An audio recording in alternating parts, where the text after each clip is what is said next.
بسم اللہ الرحمن الرحیم۔ شروع کرتا ہوں اس پاک پروردگار کے نام سے جس کے قبضے میں ہم سب کی جان ہے۔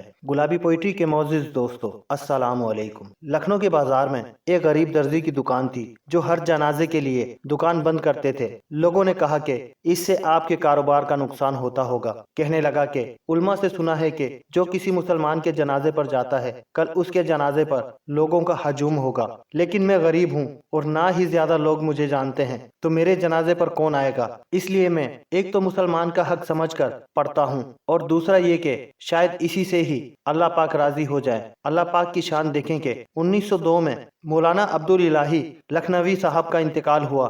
ریڈیو پر بتلایا گیا، اخبارات میں جنازے کی خبر آ گئی۔ جنازے کے وقت لاکھوں کا مجمع تھا، پھر بھی بہت سے لوگ ان کا جنازہ پڑھنے سے محروم رہ گئے۔ جب جنازہ گاہ میں ان کا جنازہ ختم ہوا تو اسی وقت جنازہ گاہ میں ایک دوسرا جنازہ داخل ہوا اور اعلان ہوا کہ ایک اور عاجز مسلمان امتی کا بھی جنازہ پڑھ کر جائیں۔ یہ دوسرا جنازہ اسی درزی کا تھا۔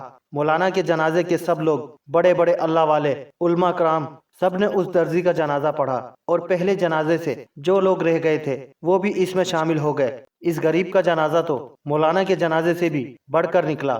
اللہ پاک نے اس درزی کی بات پوری کر کے اس کی لاج رکھی۔ سچ کہا ہے کہ اخلاص بہت بڑی نعمت ہے۔ اللہ ہم سب کی زندگی میں آسانیاں عطا فرمائے، آمین یا رب العالمین۔ عزیز دوستو، آج کی یہ ویڈیو بس یہیں تک۔ امید ہے یہ ویڈیو بھی آپ کو بہت پسند آئی ہوگی۔ ویڈیو پسند آنے کی صورت میں ویڈیو کو لائک اور شیئر ضرور کیجیے گا، اور کمنٹس باکس میں اپنی رائے کا اظہار بھی ضرور کیجیے گا۔ اسی کے ساتھ آپ کا دوست رانا خالد آپ سے اجازت چاہتا ہے۔ پھر ملیں گے کسی نئی کہانی کے ساتھ، تب تک کے لیے اللہ ہم سب کا حامی و ناصر۔ اللہ حافظ۔ السلام علیکم ورحمۃ اللہ وبرکاتہ۔